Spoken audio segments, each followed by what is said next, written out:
Whether you're teaching geography or any other subject area, Google Maps is, of course, a great way to kind of connect whatever it is that your students are learning about with the places in the real world. So if I'm going to be assigning, say, like this article about Albert Einstein's life, I've got a couple of different maps that I'd like to embed.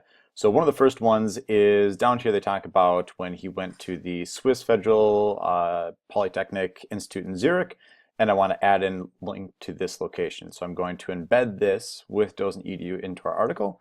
So with regular Google Maps, find the little gear icon down here, and you want to click on the share or embed, and we want to embed this one. I'm going to go with a small map for this one, and we'll copy this code right there, head back over to our article, and it was right down here where they talk about that. So I'm going to add in our sticky note, paste in that code, and that will automatically then load in the Google map. Now what's really neat is that this is still Google Maps, so students can still navigate and zoom around, kind of explore the area, and they can zoom out and figure out, like where Zurich really is compared to where their location is.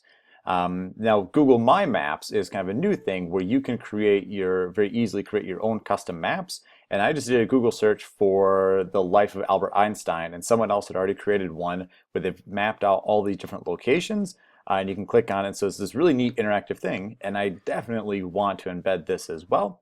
And so for sharing things on my maps, this is one that someone else created, so I'm going to click on this share link and embed on my site.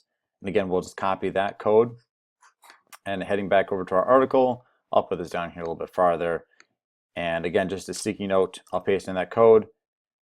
And now it's the same idea. Students now have this great view of the world. They kind of zoom in, and on the menu then they can kind of select different ones, like so where he was born, his childhood, his high school. This is a really neat thing now. So you're adding this interactivity. You can add in questions and discussions that relate back to this map, embed it anywhere you want. So let's say if you want to create your own map, you can also do that with Google My Maps.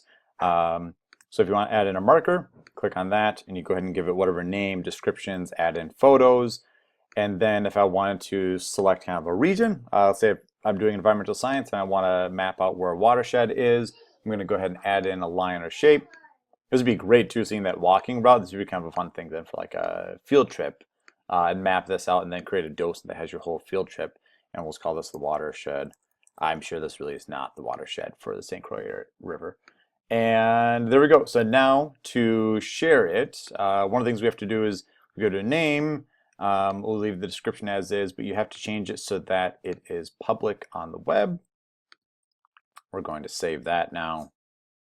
Now going back, click on these 3 lines, and what we want to do is embed on my site, and we copy that link. And same as with everything else that you embed with DocentEDU, you just click on the sticky, select the paragraph, paste in your code, and there it is. There's your custom map on your site. That was super simple. So those are 3 different ways that you can embed Google Maps into any website, any Google Doc with DocentEDU.